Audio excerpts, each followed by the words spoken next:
buen día, estimados amigos de La Noticia en Guatemala. René Sanchinelli los saluda. Hoy tengo aquí al señor Leocadio Huracán del Comité del Altiplano Campesino, o el Comité Campesino del Altiplano, ¿verdad? Sí. Ellos pues están dándole una visita al presidente aquí en la Casa Crema y en el Palacio Nacional desde el viernes pasado.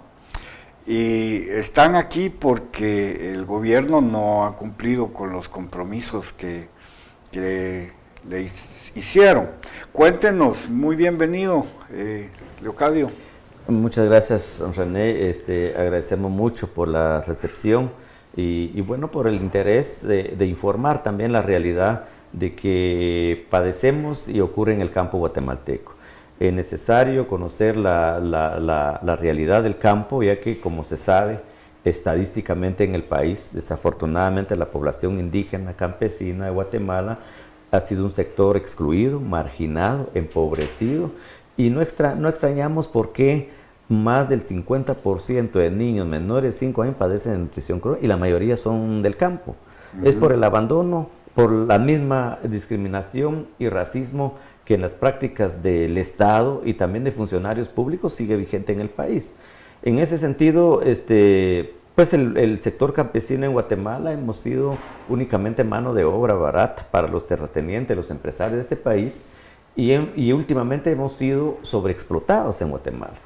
Pero también el otro elemento importante es también compartir con ustedes de que en los últimos años, dado a la globalización económica, al neoliberalismo y a este modelo de desarrollo de extracción, también estamos siendo sujetos a despojo de nuestro territorio, explotación y confrontación, porque entonces todo el aparato estatal se está utilizando para reprimir a la población campesina indígena que estamos defendiendo nuestro territorio, defendiendo la vida y defendiendo los recursos naturales. Tiene bastantes años de estar en la lucha. ¿Qué piensa que en este gobierno ha mejorado alguna cosa? No, se ha agudizado.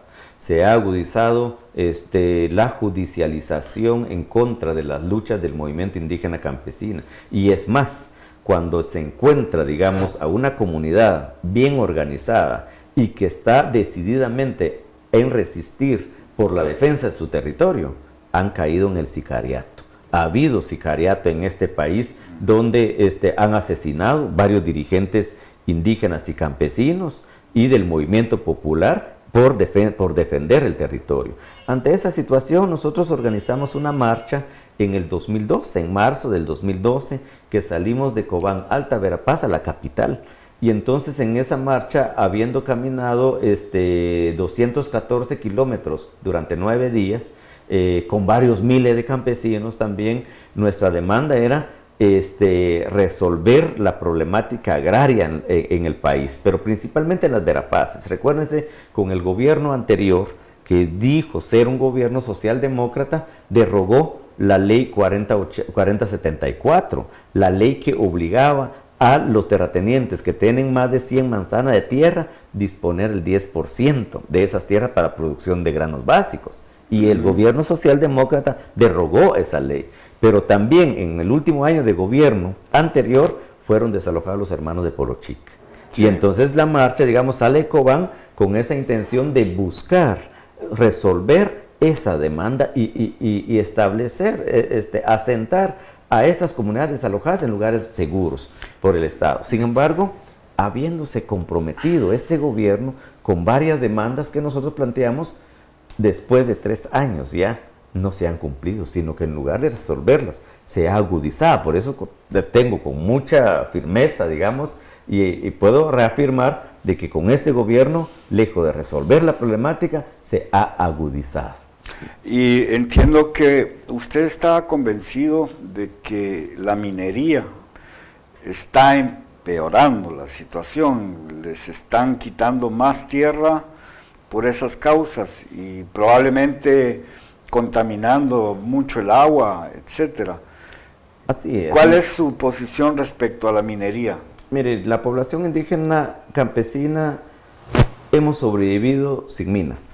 Hemos sobrevivido. Nosotros no necesitamos oro, no necesitamos plata, para poder sobrevivir. Sobrevivido, no necesitamos eso.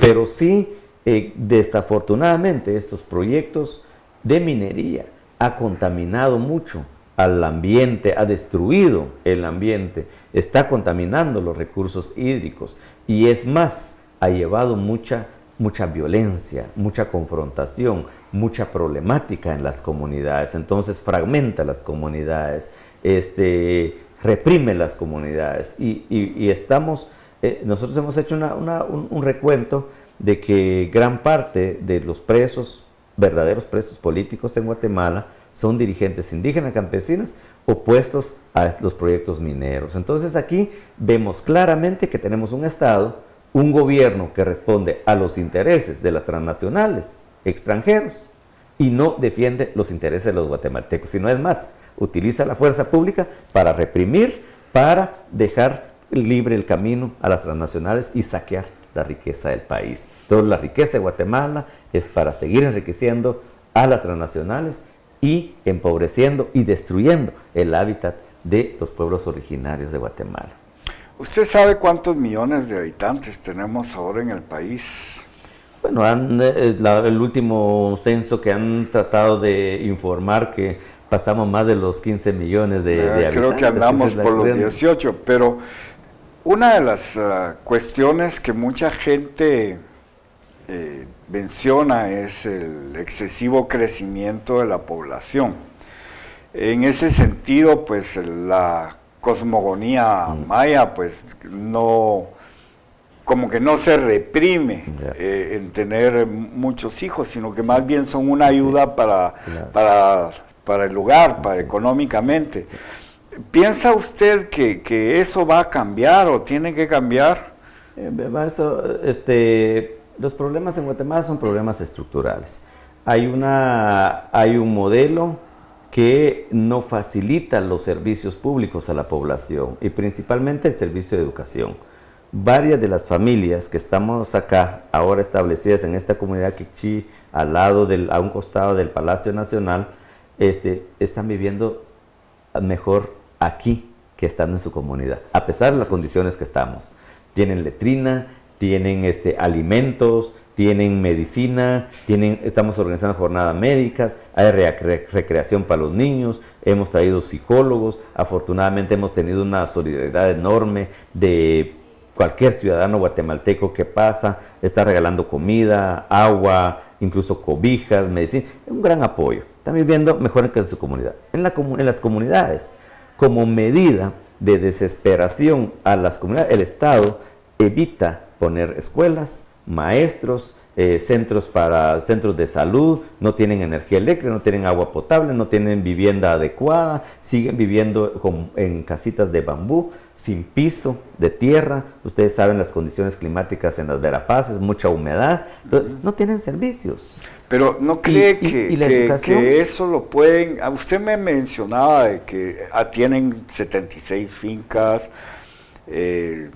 no sé cuántos miles de hectáreas, pero, por ejemplo, si miramos a los mayas clásicos, ellos arreglaron su medio ambiente para lograr vivir en una mejor condición, incluso inventaron la acuaponía en el Petén y hacían cosas tremendas.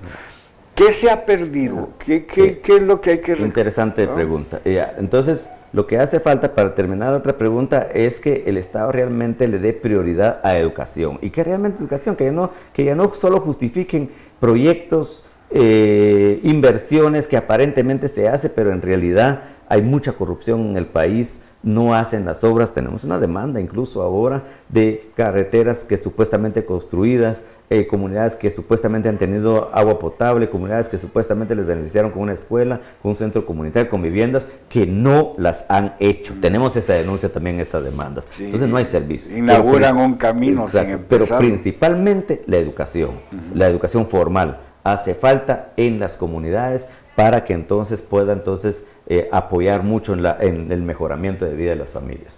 Pero la otra cosa, digamos, nosotros hemos perdido, tenemos que reconocer de que por la misma política estatal, por la misma invasión de agroquímicos, de métodos para la producción que lo que busca es generar dinero, enriquecer a las grandes transnacionales de insumos, de semillas y el control también sobre esas cuestiones genéticas. Nosotros hemos perdido mucho las prácticas ancestrales, principalmente en la agricultura. Eso hay que reconocer. Y lo que estamos tratando de hacer en las más de 35,000 hectáreas de tierra que hemos recuperado en los últimos 14 años o 16 años el CCDA, porque hemos accesado 76 fincas, es volver a las prácticas ancestrales en la producción. Y por eso la biofábrica. ¿De qué se trata la biofábrica que tenemos?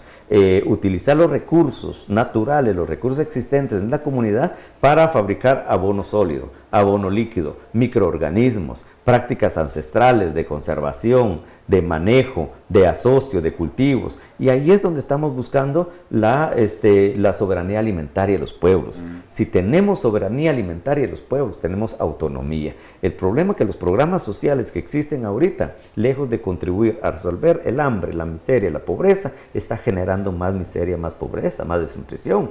Los resultados, los impactos lo demuestran. Entonces, mientras tanto, nosotros, afortunadamente, las familias que estamos trabajando, los sistemas agroalimentarios y los emprendimientos económicos, les aseguramos y los hemos desafiado al MAGA de visitar estas comunidades y tenemos reservas alimentarias, a pesar del cambio climático, a pesar de la alta vulnerabilidad en que existen las familias, tenemos asegurado dónde está. Lamentablemente, es una cobertura muy pequeña todavía. Estamos hablando de 2.500 familias, 3.000 familias, ¿verdad? Pero es necesario hacer el Estado que cuenta con más recursos, con más infraestructura, con más personal. Tenemos muy poco tiempo. Quiero hacerle una pregunta. ¿Ustedes creen en la propiedad privada? Mire, la propiedad privada y el Estado de Derecho, esto es una cuestión, digamos, se ha construido. Primero hay que ir más de fondo, más atrás. En Guatemala, desafortunadamente, tenemos un Estado que se ha creado, que creó la oligarquía, que crearon los empresarios de este país precisamente para defender los intereses de ellos. Entonces, el Estado de Derecho y la propiedad privada, básicamente lo que busca defender los intereses de la oligarquía terrateniente en este país, y la verdad es que no permite el desarrollo, porque hay también una cuestión centralizada. Una cuestión concentrada, los recursos, la riqueza en el país no está democratizada. Y entonces, hay que democratizar los recursos en el país. Mucha riqueza que produce Guatemala se saca fuera del país, no se invierte en el país y eso es lo que ha hecho mucho daño. Entonces, la propiedad privada debe de revisarse y en Guatemala necesitamos, si queremos realmente que haya un desarrollo, que vivamos en democracia y en paz, debería democratizarse la actual estructura de la tenencia de la tierra, principalmente en el país. No es justo que hay 48 fincas con más de 3,000 caballerías cada finca y un montón de campesinos que no tienen ni siquiera dónde vivir, ¿verdad? Mire, y realmente va a ser muy difícil en un país tan pequeño como el nuestro que la tierra alcance para todos si seguimos creciendo a este ritmo. Vamos a terminar todos tal vez con una maceta, ¿verdad? Pero, ¿cómo hacemos para convencer a los siguientes que vienen para que la educación es lo más importante? ¿Hace falta una refundación del Estado? Definitivamente. Definitivamente, primero debemos de tener un Estado que reconozca, un Estado plurinacional que reconozca los diferentes pueblos que existimos en el país. Están los garífonas, los xincas, los mayas y los mestizos. Tenemos que tener un Estado de esa naturaleza. Segundo, también los campesinos hemos sido con poliactividades, ¿verdad? Entonces tenemos diversas actividades. En estos sistemas que yo le planteo de los agroalimentarios que estamos implementando, estamos desarrollando más de 30 actividades productivas para la comida. Tenemos desde peces, caracoles, yuca, camote, hierbas, moringa, granos, maíz, frijol, chile, tenemos varias actividades. Mire, ahí están muy bien y los felicito por eso, creo que ese es el camino correcto. Claro. Pero volviendo al tema, ¿cuál es la parte, digamos, en esta ley de desarrollo rural que ustedes quieren, que más les interesa, que creen que puede ser revolucionaria para los campesinos? Es que los campesinos lo que tenemos que buscar también es cómo cubrir la cadena productiva que nosotros tenemos. porque también desde ahí, con la mínima experiencia o la experiencia básica que tenemos en las actividades que ya estamos haciendo, también estamos generando empleo en la industria, estamos generando empleo en el comercio, estamos generando empleo en la artesanía, estamos generando empleo en otros, sí. Y esta es la cuestión, no, digamos, que hay que pero hacer. Ahí empieza ya la cadena productiva. Y lo de la Ley de Desarrollo Rural, es importante, digamos, ver, porque ahorita hay una muy buena y profunda relación de la población indígena con la cuestión de cosmogonía. Es una cuestión importantísima, y desde ahí es importante también defender los bosques, la naturaleza, los recursos hídricos, y que de ahí también se genera, digamos, el problema ahorita es que muchas de las actividades, y por eso es que la Ley de Desarrollo Rural plantea 10 políticas. Pero no tenemos tiempo para todos. ¿Cuál es la que más le interesa? Porque incluso un buen paso sería, no es justo que se están aprobando salarios diferenciados en algunos municipios para empobrecer más la población. Lo que hay que hacer, hay una política laboral dentro del desarrollo rural. Por lo menos, si hubiera voluntad y ganas de hacer las cosas, se puede aplicar la política laboral en el país y garantizar el cumplimiento del salario mínimo. En Guatemala no se paga en el campo ni siquiera el salario mínimo. Y entonces, y eso también condena a la población indígena campesina a mayor pobreza. Entonces, y eso es una cuestión que ni siquiera en la ciudad se paga el salario. Claro. Entonces, bueno, que realmente podría usted enviarle un pequeño mensaje de 20 segundos a la gente que cree que sus derechos están siendo también pisoteados cuando se cierran las calles, las carreteras, que tiene temor a que le invadan sus fincas, que no entiende realmente qué es lo que está pasando. Sí, es estar conscientes de que hay gente que están sufriendo mucho más que ellos, y que lo que estamos planteando son cuestiones de derecho. Incluso estamos demandando al Estado para que juegue su papel y que busque los mecanismos para resolver eso, no necesariamente, como nos señalan siempre, de invadir y de quitarle su tierra a la fuerza, sino que estamos proponiendo políticas gubernamentales que lo pueden hacer. Aún no estando de acuerdo, estamos respetando el marco legal en el país. Por otro lado, agradecer la solidaridad enorme de muchos ciudadanos guatemaltecos que están entendiendo y están reaccionando de manera positiva, respaldando la lucha del movimiento indígena campesina por defender derechos, que también puede contribuir a garantizar mejores alimentos a la población, mejor desarrollo. Si nosotros vivimos en mejores condiciones, la dinamización de la economía va a ser más grande y puede también a contribuir al desarrollo económico a nivel nacional. Les deseo buena suerte en esta lucha tan difícil. La verdad es que la historia de Guatemala es tan compleja, y donde estamos en este momento necesitamos gente muy inteligente que pueda liderar ese camino en busca de un desarrollo más equitativo y justo para todos. Así es. Y estimados amigos, muchísimas gracias y hasta la próxima. Fue un placer estar con ustedes.